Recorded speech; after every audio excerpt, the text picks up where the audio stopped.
Senate Democrats are eyeing a change to the Senate's rules and are proposing a talking filibuster in efforts to bypass the 60-vote hurdle currently required to pass legislation. Yesterday, Senate Majority Leader Chuck Schumer moved to formally end the debate on voting legislation and is expected to set up a vote on the Freedom to Vote Act today, though it could be delayed. But even with Republican support, Democratic Senators Joe Manchin and Kyrsten Sinema have both publicly spoken out against the filibuster, which means the push to change the Senate's rules will likely fall short. Meanwhile, Alabama coach Nick Saban and NBA legend Jerry West are two of five prominent West Virginia sports figures pushing Manchin to support the Freedom to Vote Act. While Emily's List, the national group that backed female Democrats who support abortion rights, said they will no longer endorse Sinema because she opposes changing the filibuster to pass voting rights legislation. Former National Press Secretary to the Bernie Sanders campaign, contributing editor at Current Affairs, and host of the Bad Faith podcast, Briahna Joy Gray, joins us now to discuss. Briahna, welcome. Thank you. So I don't know. I get it, but my only thought about this is when single issue organizations or like Emily's List, concentrated on one issue, start to go all over the place. Well, no, you have to satisfy all of these various criteria to get our support. I think it can have the effect of like watering down the usefulness of a single issue organization. But what do you think? I just don't think that anybody cares what Emily's List thinks. Mm-hmm. I'm sorry. Well, there's that. This has the feeling of too little too late. It's like when you put 1.5 spaces, or 2.5 spaces on a paper that's late, or you're, pushing your food around your plate, trying to pretend that you've eaten more dinner than you had. These kind of symbolic gestures that I would argue couldn't possibly have as much persuasive effect of actual games for trading that were happening in the Senate for the last year, feel like an 11th inning, effort that is going to fall on deaf ears, and it feels almost performative. And I am an advocate of the idea of forcing a vote on an issue like this to get people on the record, as it were. But this is one where the holdouts have been very explicit for months and months about what their motives are. And there may or may not be some closed door conversation happening where they're being more honest about what would move them. And if so, I would love, the rest of the Democrats in Congress who are privy to that to just be open about what is really going on with Manchin and Sinema. But at this point, it's exhausting because it feels like people are doing these small, little performative new things that generate a news cycle, but nothing fundamentally has changed since we started this. Right, and primarying Kyrsten Sinema, all well and good, but like you said, it kind of feels like wondering what the midterm implications would be of the comet striking the planet in Don't Look Up. It's like, I guess we're kind of curious about that. So Senator Bernie Sanders is warming up to the idea of primary challenges to Manchin and Sinema come re-election time. According to Business Insider, Sanders said, quote, "Anybody who believes in American democracy has got to vote to enable us to go forward with 50 votes to suspend the filibuster." And when asked if Bernie would support primary challengers to Manchin and Sinema if they continued to oppose the filibuster rule change, Sanders replied, "Well, yeah, I would." And I think that matters in Arizona.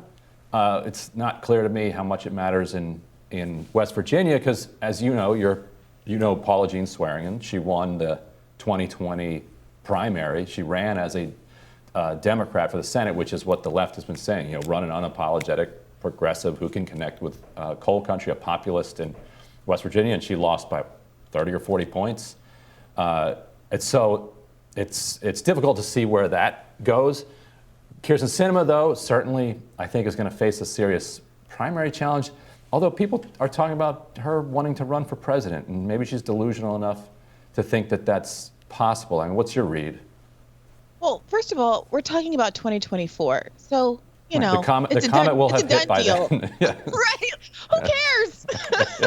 Who cares? Moreover, look, I'm not someone who's going to say that because someone ran and lost that there's no appetite for them or that they shouldn't run again. So the Paula Jean Swearengin point, it's neither here nor there. I think a primary challenger should be met to every recalcitrant conservative Democrat in Congress, point blank, period. And it maybe shouldn't just be Paula, it should be whomever else wants to throw their hat in the ring. But it's all beside the point. Biden may or may not be president after 2024. A Democrat may or may not be president after 2024. The Democrats are unlikely to have the House after 2022. So what are we talking about? It's over. When progressives were talking with urgency about last year, the second Biden got elected, when progressives started talking with urgency and all of the centrists lined up and said, oh, he has time. It's only been 100 days. Why are you being so extra about the $15 minimum wage? Why are you being so extra about A, B, and C? It's because there are only so many opportunities to exert real leverage. It is what it is. It is what it is. And I don't know. I have no insight into what's going on with Manchin and Sinema. It would seem to me that even the most corrupt politician in the world has a price. And that given the extent to which they're holding up the entire Democratic Party agenda, and given how fundamental voting rights are to the future of the Democratic Party, that the Democratic Party would be willing to pay that price. Whatever the ransom is, pay it. But the way they're behaving either suggests to me that they are operating on some motive system that is non-ideological or somehow deeply personal and well outside of the realms of my imagination, or the Democratic Party isn't actually invested in these things that they're performatively fighting for. Either way, the outlook is bleak.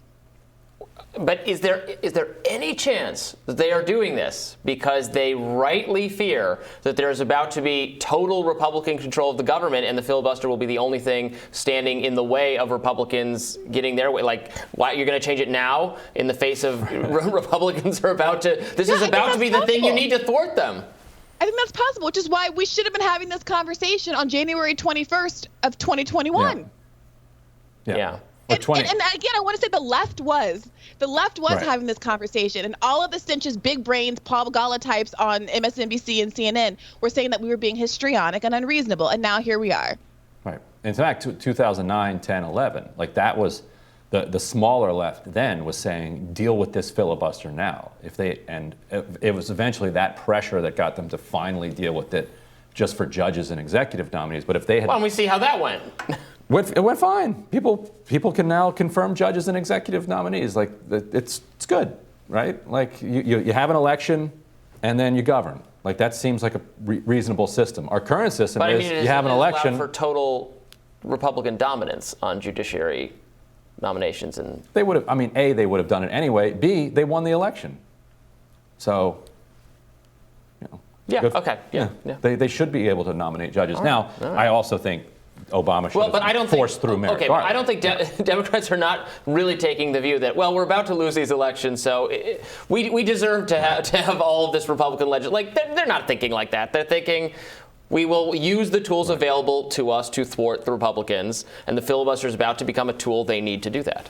Right, and Briahna, it's like if there was some idea that they were going to do something beyond a watered-down voting rights bill, then maybe there might be more public pressure. Like if Build Back Better depended on eliminating the filibuster.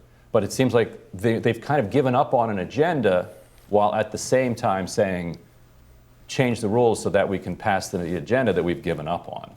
And that doesn't seem to be very energizing. I do think that's some of it.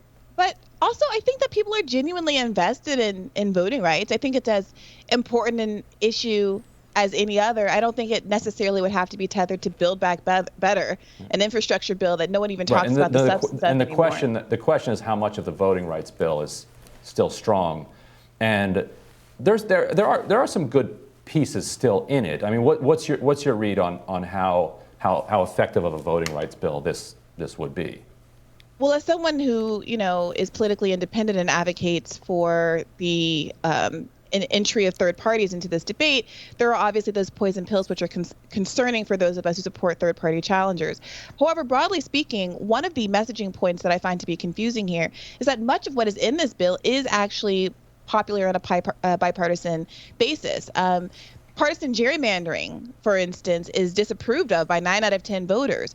But I haven't seen much in the way of Democrats taking that case to conservatives and asking why it is that Republicans are so out of step with their constituents. Instead, the talking points seem to be around predominantly voter ID and these other issues which depend on voters believing that racism exists in a traditional way that's been the battleground for a lot of these cultural conversations around CRT and stuff. So that's to say that a lot of conservatives simply don't agree.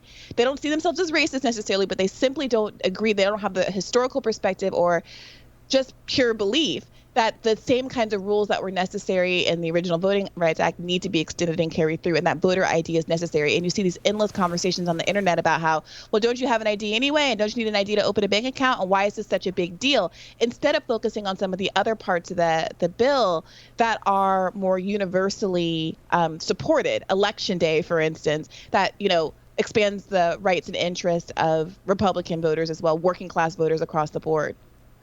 Right. Souls to the polls, shutting down precincts in black neighborhoods, and all of the other kind of devious, clever things that the high-paid consultants figure out how to do to target, voters that they believe are going to be Democratic. And meanwhile, you have Joe Manchin saying this week that he both supports a talking filibuster and opposes a talking filibuster, and he'll probably say both before this day is out. So. And then vote against it on the floor. Briahna, thank you so much for joining us. Of course, it's my pleasure. And we will have more Rising right after this.